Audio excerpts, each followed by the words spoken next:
This channel does not promote any violence, harmful, or illegal activities. All content provided by this channel is meant for an educational and information purpose only. কয়েক শতক ধরে বাংলায় হয়ে চলেছে দেবী অন্নপূর্ণার পূজা। আচার মেনে উপবাস করে এবং দেবীর আরাধনা করেন হিন্দু ঘরের মেয়েরা। পুরাণ মতে জীবের কল্যাণের জন্য এই পুজো করা হয়।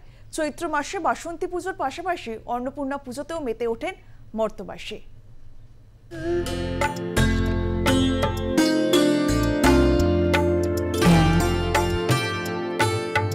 হিন্দু ধর্মে রীতি মেনে একাধিক ব্রত উপবাসের নিয়ম রয়েছে। বাঙালি মেয়ে মহিলারা আচার অনুষ্ঠান মেনে একাধিক ব্রত করে থাকেন। এই পুজো পশ্চিমবঙ্গের ঘরে ঘরে পালন করা হয়। তবে উত্তর ভারতে অন্নপূর্ণা পুজো খুবই তাৎপর্যপূর্ণ। দেবী অন্নপূর্ণা পার্বতীর আরেক রূপ। বৈশাখ মাসের অক্ষয় তৃতীয়ায় অন্নপূর্ণার জন্মতিথি হিসেবে বিবেচনা করা হয়। তাই এই দিনটিকে সোনার গয়না কেনার জন্য শুভ বলে মনে করা হয়।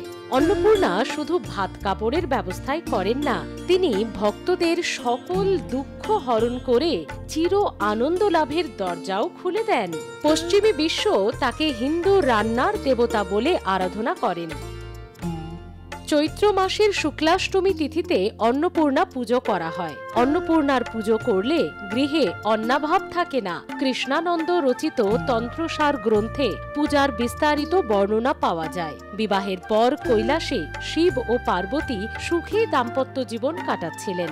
আর্থিক অনটনের জেরে শুরু হয় দাম্পত্য কলহ।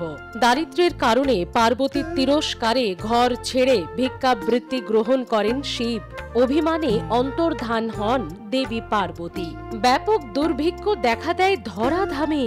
একমাত্র বারাণসীতে একটি রান্নাঘরে রান্না হয়। শিব সেখানে গিয়ে দেখেন রান্নাঘরটি তার স্ত্রীর।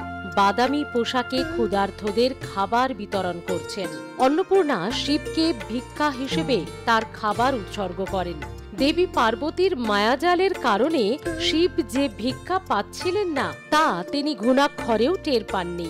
দেবীর মহিমা মর্তবাসীর মধ্যে ছড়িয়ে দিতে কাশী নির্মাণ করা হয়। চৈত্র মাসের শুক্লাষ্টমী তিথিতে সেই মন্দিরে দেবী অবতীর্ণ হন। দেবী অন্নপূর্ণা পুজোর প্রচলন বাড়ে।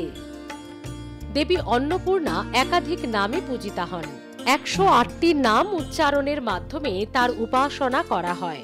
অন্নদা, রেণু, ভুবনেশ্বরী, বিশ্বমাতা, বিশ্বশক্তি, বিশালাক্ষী। মৃন্ময়ী অন্নপূর্ণা প্রতিমার কিছু নির্দিষ্ট মাহাত্ম্য আছে। পুরাণ ও হিন্দু ধর্মগ্রন্থ অনুসারে অন্নপূর্ণা একজন যুবতী দেবী। গায়ের রং লাল, মুখমণ্ডল পূর্ণিমার চাঁদের মতো গোলাকার। দেবীর 3টি চোখ, 4টি হাত। নিচের বাম হাতে সুস্বাদু পরমান্ন ভর্তি পাত্র। ডান হাতে বিভিন্ন রত্ন দিয়ে সজ্জিত সোনার হাতা। অন্য 2টি হাত রয়েছে অভয় দান এবং বরদ ভঙ্গিতে। মাথায় শোভিত রয়েছে অর্ধচন্দ্রকার চাঁদ।